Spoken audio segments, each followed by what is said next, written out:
ओम शांति शांति शांति।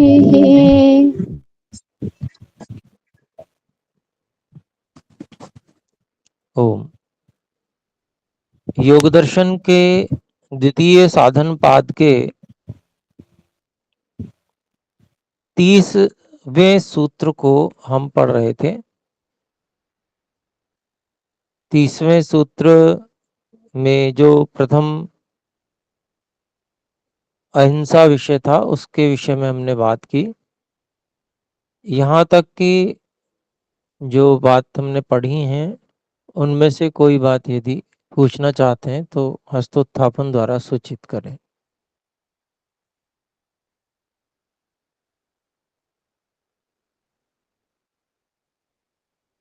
जी, तो आगे बढ़ सकते हैं हम। यहाँ पर अहिंसा सत्यास्तेय ब्रह्मचर्या परिग्रह यमाः, इस सूत्र के भाष्य के दूसरे पैराग्राफ में सत्यम यथार्थे वांग मनसे। सत्य किसे कहते हैं, परिभाषा है, और इस परिभाषा को हमको स्मरण रखना चाहिए। कई बार हमें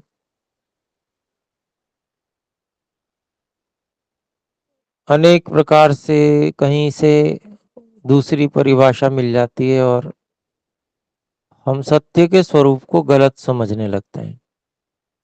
जो बिल्कुल सही ऋषियों की द्वारा दी गई परिभाषा है वो यही है, सत्यम यथार्थे वांग मनसे।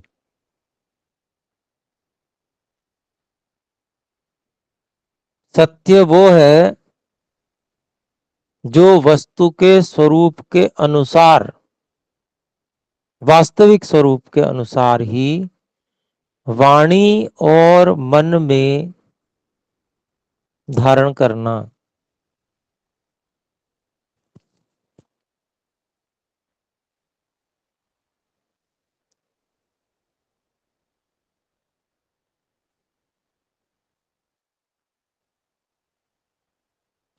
वस्तु का जो वास्तविक स्वरूप है, यथा अर्थ है, जैसा वास्तव में है वैसा ही मन में रखना और वैसा ही वाणी से कहना, यह सत्य है।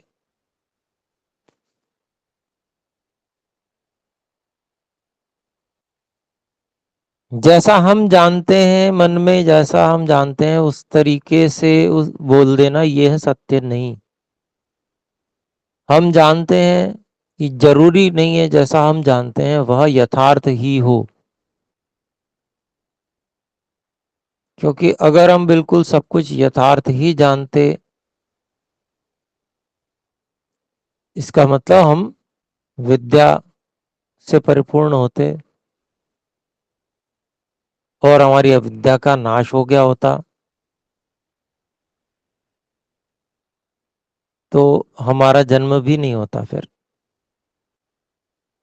जन्म हुआ है, इसका अभिप्राय यह है कि हमारे संस्कार, हमारी पूर्व जन्मों की मान्यताएं, उनमें वास्तव में यथार्थ है नहीं। हम मानते हैं अपने आप को, ओके ऑल राइट, बिल्कुल ठीक, हम बिल्कुल ठीक विचार कर रहे हैं और वैसे ही हम निर्णय भी लेते हैं। परंतु सच्चाई यही है कि हमारी जो मान्यताएं हैं वो पूरी तरह से सत्य नहीं है, मन में हमारे पूरी तरह से सत्य नहीं है। इसलिए हमको आवश्यकता है अपनी मान्यताओं का निरीक्षण करने की, समतोलन करने की, यथार्थ वस्तुओं को ठीक ठीक जानने का प्रयास करके अपनी मान्यताओं में सुधार करने की आवश्यकता है।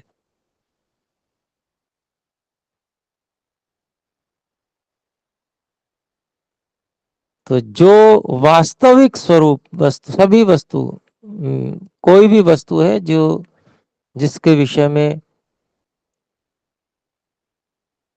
हमको कुछ धारणा बनानी है, मान्यता बनानी है अथवा बोलना है, तो उससे पहले हमको उस वस्तु के यथार्थ स्वरूप को जानने की जिम्मेदारी है। यह यम है।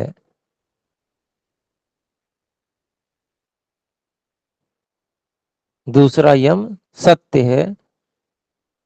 मन में हम किसी भी वस्तु के विषय में कुछ सोचें, उससे पहले हमारे को यथार्थ ही जानने की सबसे पहले जिम्मेदारी है। तब हम कुछ धारणा बना सकते हैं, मान्यता बना सकते हैं, सभी हम वाणी से कुछ कह सकते हैं। ये नियम लेकर हम चल रहे हैं जीवन में। अगर हम योगाभ्यास कर रहे हैं, अगर हम योग में उन्नति करना चाहते हैं, तो ये हमारी जिम्मेदारी है। ये यहाँ पर इसलिए सत्य जो यम है उसका क्या स्वरूप है, उसको यहाँ परिभाषा के रूप में 3 शब्दों में बताया गया है। सत्यम यथार्थे वांग मन से, 3 शब्दों से एक वाक्य पूरा किया गया और इसमें बिल्कुल ठीक ठीक परिभाषा जो सत्य की है वो बताई गई है।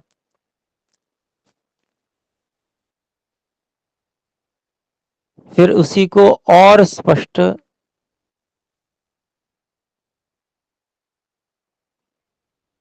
आगे किया जाता है। यथा दृष्टम यथानुमितम यथा श्रुतम तथा वांग मनश्चेति। यहाँ पर दृष्टम, अनुमितम, श्रुतम, इसको सामान्य ना समझ लेना।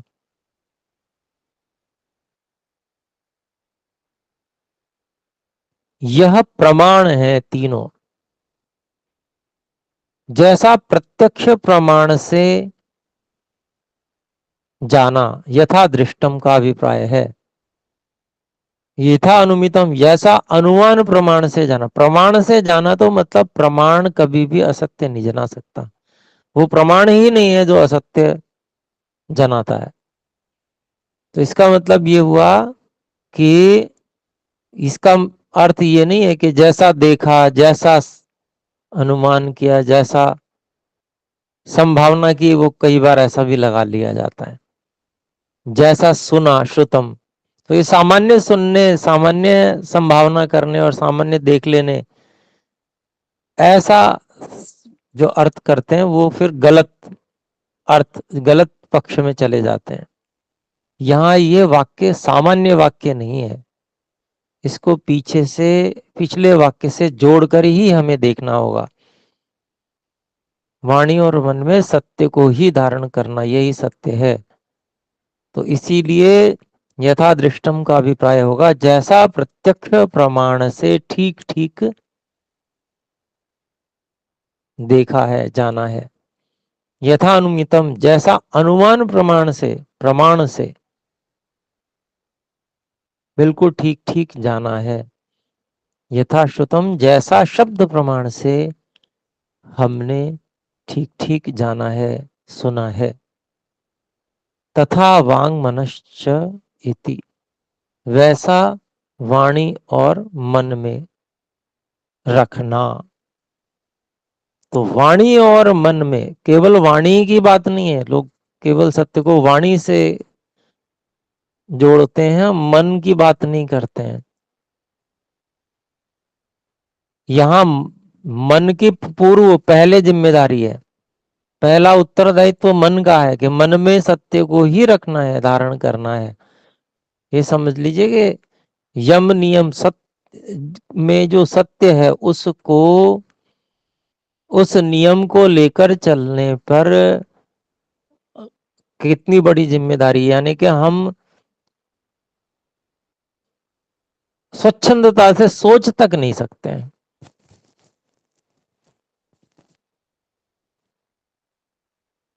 लापरवाही से सोच तक नहीं सकते हैं। तब हम योगाभ्यास में प्रवेश करेंगे, ऐसा समझिए। हम पता नहीं लापरवाही से कितनी बातें सोचते होंगे। विचार कर लेते होंगे, तो वहीं पर योगाभ्यास खंडित होता है। तो इसलिए यह बहुत सावधान होकर ये यम पालन करने योग्य है। तो इससे अहिंसा होती है, अन्यथा हिंसा होती है। किसी के विषय में गलत मान्यता अगर हमने मन में बना ली, ऐसा समझ लीजिए हिंसा प्रारंभ हो गई, क्योंकि उसी मान्यता के आधार पे तो हम आगे व्यवहार करने वाले हैं।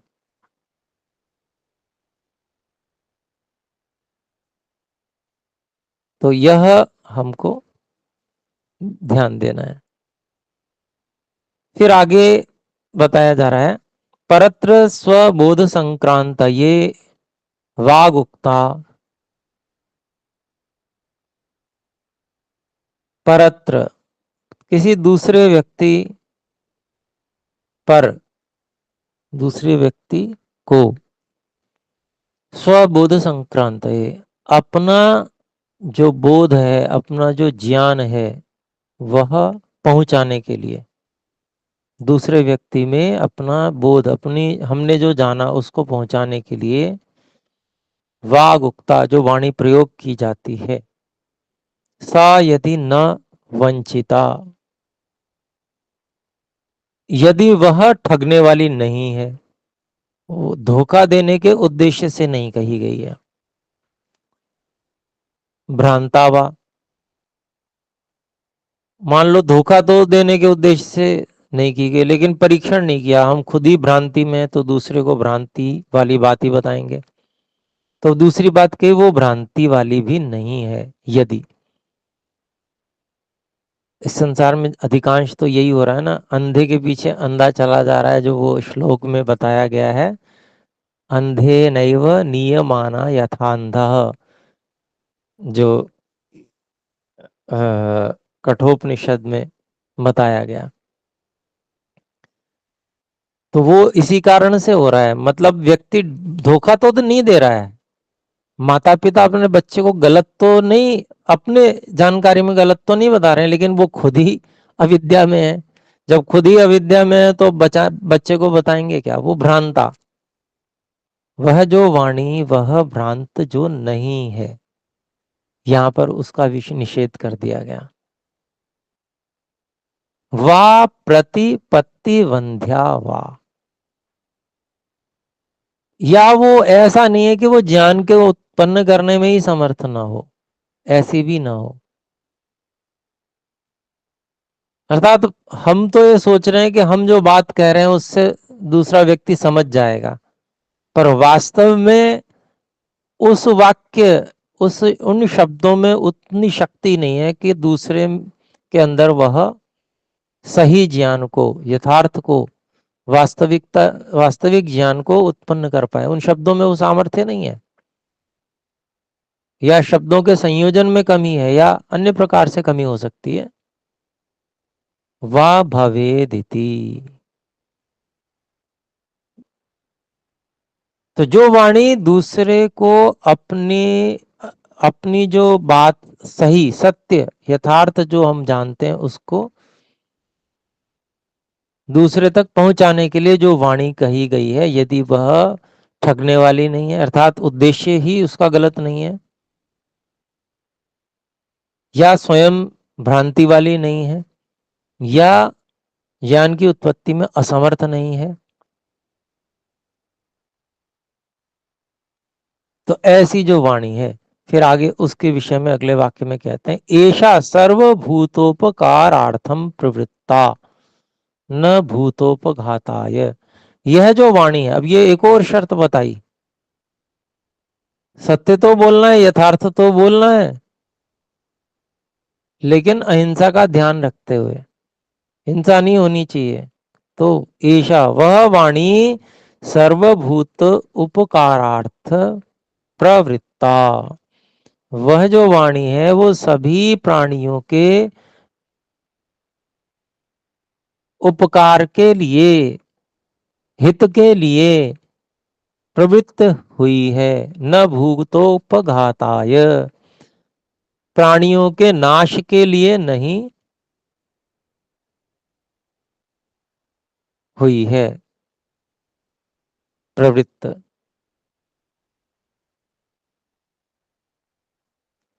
फिर आगे, यदि च एवं अपि अविधीयमाना भूतोपघात भूतोपघात परैव स्यात्, यदि वह इस सब प्रकार से भी कही जाती हुई वह वाणी इस सब प्रकार से, मतलब ये सारी शर्तें पूरी हो गई पहले वाली, कि वो ठगने वाली भी नहीं है, वो भ्रांति उत्पादक भी नहीं है, वो ज्ञान उत्पत्ति में असमर्थ भी नहीं है, लेकिन वह वाणी प्रयोग की जाती हुए भूत उपघात पर एव स्यात्, यदि वह प्राणियों के विनाश के लिए होवे, न सत्यम भवेत, वह सत्य नहीं होवे, पापमेव भवेत, वह पाप के लिए ही होवे। अब यहां पर भूत उपघात, प्राणियों का विनाश, ये किस में है, इसको समझने की आवश्यकता है। हम प्राणियों का विनाश केवल उनकी मृत्यु मात्र में समझते हैं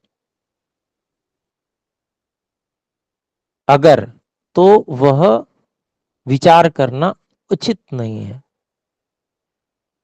जब प्राणियों को अधर्म में प्रवृत्त कराया जाता है, यही प्राणियों का विनाश है। फिर तो शरीर आदि की हानि तो ये समझ लीजिए अवश्यम भावी हो गई, उससे बच नहीं सकता कोई। जब अधर्म में प्रवृत्त हो गया, फिर वहां से प्राणियों को अधर्म में प्रवृत्त कराने वाली वाणी हो गई। कल्पना कीजिए, जो वाणी कुरान में कही गई अधर्म में प्रवृत्त कराने वाली, उसमें व्यक्तिगत शरीर के जो तृष्णा है उसकी पूर्ति के लिए बातें कही गई हैं, तो वो अधर्म है। यानी कि स्त्री जो जाति, एक तरह से जाति कह लें, या स्त्री जो मनुष्यत्व का एक भाग है, स्त्रीत्व, उसके ऊपर अत्याचार की बातें हैं, उसकी स्वतंत्रता और उस सब को छीनने की बातें हैं, तो ये सब अधर्म है। तो वो सब चीजें, यद्यपि उसमें पिछली बात शर्तें भी पूरी नहीं हो रही हैं, वंचिता, वो ठगने के लिए है सारी मनुष्य जाति को, तो वो भी उसमें गड़बड़ी है। तो इस प्रकार से मान लीजिए कहीं पर इस प्रकार की बातें लगे, वो मान लीजिए ऐसा समझ भी लेते हैं कि चलो ये बातें जो हैं ठगने वाली नहीं है, वो वास्तविक मान भी लें एक बार को, तब भी वह अधर्म है। उस अधर्म से मनुष्यों का नाश होगा, मनुष्य आपस में लड़ मरेंगे, इस तरह की जो बातें हैं। तो यह जो वाणी है, न सत्यम भवेत, वो सत्य नहीं होगी, पापम एवं भवेत, वो पापपूर्ण ही होगी। तो अधर्म में प्रवृत्त जो लोगों को करा रही है, ऐसा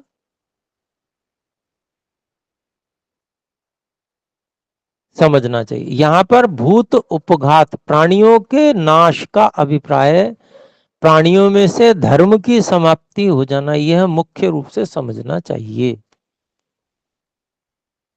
धर्म की रक्षा होना, यह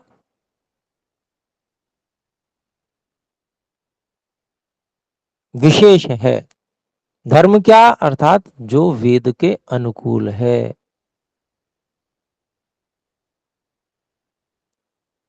वेद के अनुकूल आचरण सारे समाज का, सारे सभी प्राणियों का होना चाहिए, विशेष रूप से मनुष्यों के लिए है वो। इसलिए तो मनुष्य अगर धर्म के अनुसार आचरण करेंगे तो सभी प्राणी अपने आप उसमें आ जाएंगे एक सुनिश्चित व्यवस्था के अंतर्गत। तो यहाँ पर ये जो बात कही, यदि च एवं अपि अभिधीयमाना भूत उपघात परैव स्यात् न सत्यम भवेत पापम एव भवेत। तो इस प्रकार से कही जाती हुई, यानी कि वो झगने वाली भी नहीं है, भ्रांति उत्पादक भी नहीं है, ज्ञान उत्पत्ति में असमर्थ भी नहीं है, तब भी ऐसी वाणी कही जाती हुई अगर धर्म के विनाश के लिए, भूत उपघात का अभिप्राय सीधा यहाँ पर धर्म के विनाश के लिए कही जाती है, तो वो सत्य नहीं होगी। भवेत पापम एव, वह पाप के लिए ही होगी, वो पाप ही होगी ऐसी वाणी का बोला जाना। तेन पुण्याभासेन, उस पुण्य का के आभास के द्वारा, वो लग रहा है कि पुण्य है, वास्तव में पुण्य है नहीं। पुण्य प्रतिरूपकेण, उसी को खोला, पुण्य आभास है ना, पुण्य प्रतिरूपकेण, पुण्य के समान दिखने वाली, प्रतीति होने वाली वस्तु होने से कष्टतमम प्राप्नुयात, उससे व्यक्ति जो है ऐसा बोलने से बहुत अधिक कष्ट को प्राप्त होगा। इसलिए कहा जाता है कि भाई बहुत सावधान होकर हमें मान्यता बनानी और वाणी से उच्चारण करना है। दोनों ही बातें हैं, मान्यता गलत है हो गई तो फिर वाणी से तो गलत ही बोलेगा व्यक्ति, क्योंकि जिस चीज को वो मान चुका है वही बोलेगा, सही मान चुका है वही बोलेगा। अगर ठगने के लिए नहीं बोल रहा, तो ठगने के लिए तो व्यक्ति मानता कुछ है और बोलता कुछ है, तो वो तो पहले ही असत्य के अंतर्गत आ चुकी, ठगने वाली वाणी, भ्रांति उत्पादक और ज्ञान उत्पत्ति में असमर्थ। लेकिन यहां पर प्राणियों के विनाश के लिए जो इस प्रकार से बिल्कुल यथार्थ भी है वो बोला जावे, तो वो ऐसा माना जाएगा कि वह पाप ही है। तो यहाँ इतना विशेष रूप से सत्य के विषय में कहा गया कि वाणी का प्रयोग बड़ा सावधानी से करना है। इसीलिए कहते हैं तस्मात् परीक्ष्य सर्वभूत हितम सत्यम ब्रूयात, इसलिए बहुत अधिक अच्छे से परीक्षा करके सभी प्राणियों के हित में सत्य ही कहना चाहिए, सत्य ही बोलना चाहिए। ये योगाभ्यासी के लिए बहुत बड़ी जिम्मेदारी। सत्य, अहिंसा को कितना अच्छा, कितना शब्दों में परिभाषित किया, और उतने ही शब्दों में, लगभग उससे भी कुछ हो सकता है एक दो शब्द अधिक हो गए हो, सत्य को भी महर्षि व्यास जी ने परिभाषित किया है। और बाकी परिभाषाओं को छोटा छोटा ही दिया है, लेकिन ये दो इतने महत्वपूर्ण हैं कि इनको खूब विस्तार से, बहुत अच्छे से, कोई कंजूसी नहीं की शब्दों में, खूब विस्तार से बताया, एक एक खोल के एक एक चीज को। और ये सभी बातें ध्यान रखने योग्य हैं, और हम इन शब्दों को भी नहीं समझें उस रूप में, सही को समझे, सत्य को समझे। अब जैसे हिंसा को सत्य के विषय के साथ में जोड़ा गया है, अहिंसा को, तो भूत उपघात आए। अब यहां पर सीधे सीधे जो प्राणियों की को काट कर और देवता को चढ़ाने और खुश करने और इत्यादि वाली बातें, ये बिल्कुल स्पष्ट रूप से यहाँ पर उनका खंडन हो जाता है। भाई निर्दोष प्राणियों को क्यों मारना, कोई हेतु नहीं है। कुछ लोग वैदिकी हिंसा हिंसा न होती, इस प्रकार से अपनी तरफ से एक वाक्य बनाकर बोलते हैं, ये सब भी झूठ है। वेद में बिल्कुल भी हिंसा का विधान नहीं है, बिल्कुल भी निर्दोष प्राणियों को मारने काटने का बिल्कुल भी विधान नहीं है। लोग गलत प्रकार से अपने जिह्वा की लोलुपता के लिए वेदों को गलत अर्थ को करते हैं। वास्तव में जो अर्थ है वो ऋषियों के द्वारा किए गए, कभी भी बिल्कुल भी प्राणियों को हानि और निर्दोष प्राणियों के को मारने काटने इत्यादि की कोई आज्ञा नहीं देते हैं। तो ऐसे जो भी अपने आप को संत कहते हैं या जिनको प्रचारित किया जाता है संत या बड़े उसके रूप में, हिंदुत्व के प्रचारक के रूप में, परंतु मांसाहार का समर्थन करते हैं। क्यों? उनको ऐसा लगता है कि मांसाहार करने से व्यक्ति में और जो है वो रक्षा, धर्म की रक्षा इत्यादि का भाव आ जाएगा। उसकी कोई आवश्यकता नहीं है। हमारे यहाँ जितने भी वीर हुए हैं, महारथी हुए हैं, कोई भी जो है वो मांसाहारी नहीं थे। महाराणा प्रताप ने घास की रोटी खाना स्वीकार किया। वो भी बड़ा जंगली जीवों का मांस पका पका के खा सकते थे, परंतु जितने भी वीर, महाराणा प्रताप से अधिक और क्या कोई वीर व्यक्ति आप ढूंढेंगे? महाराणा प्रताप ऐसा शारीरिक बल और महान वीरता, ऐसे शिवाजी, ये तो बिल्कुल निकट के, बहुत निकट के वीर हैं। इससे पहले श्री राम, श्री कृष्ण इत्यादि जितने भी वीर हैं हमारे, ये सारे के सारे कोई भी मांसाहारी नहीं, कभी भी, बिल्कुल भी। तो लेकिन वीरता में कोई कमी क्या? हजारों व्यक्तियों को मारने काटने में और उनको दंड देने में समर्थ ऐसे वीर, तो कोई इसकी आवश्यकता नहीं मांसाहार इत्यादि की। लेकिन धर्म की रक्षा के लिए मनुष्यों को, मनुष्य जैसे दिखने वाले राक्षसों को भी मारने काटने में कोई किंचित मात्र संकोच नहीं करते। तो वही बात, वो भूत उपघात नहीं है उसको, जो 14,000 राक्षसों को श्री राम जी ने दंडकारण्य के वन में और इस प्रकार से मारते काटते हुए और जिसको कहते हैं खदेड़ डाला, तो ये जो बात है वो कोई भूत उपघात नहीं है। वो धर्म की रक्षा के लिए, अधर्म का नाश करने के लिए वो अहिंसा ही है। तो यह भूत उपघात नहीं समझा जाएगा।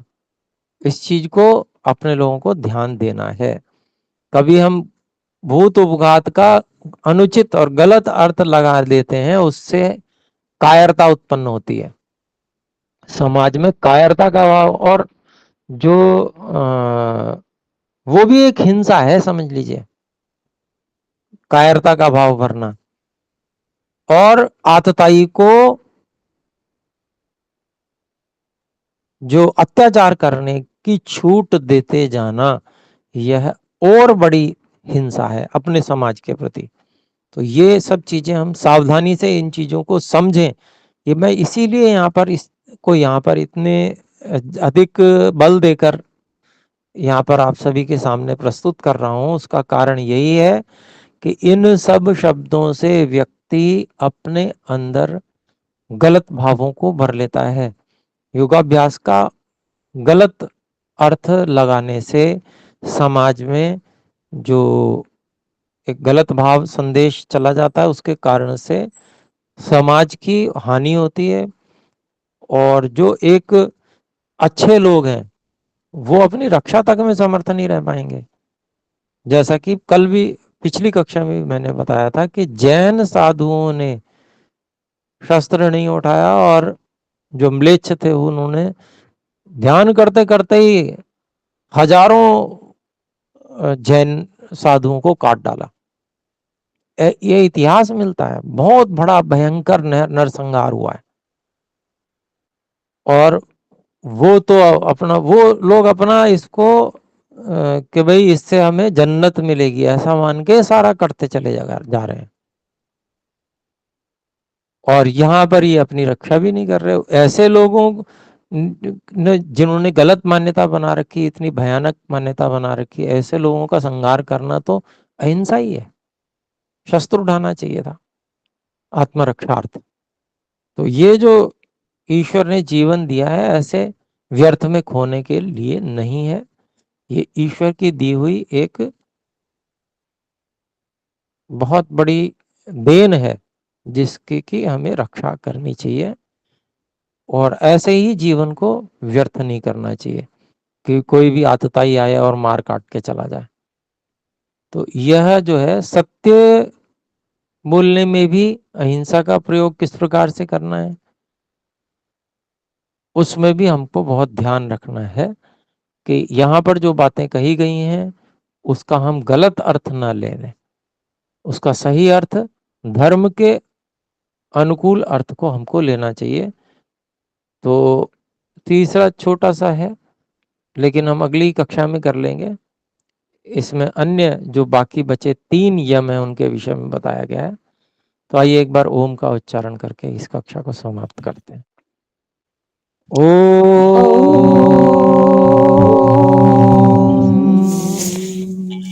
धन्यवाद गुरु जी। सभी को सादर सादर नमस्ते। नमोन्नति। सभी को सादर नमस्ते।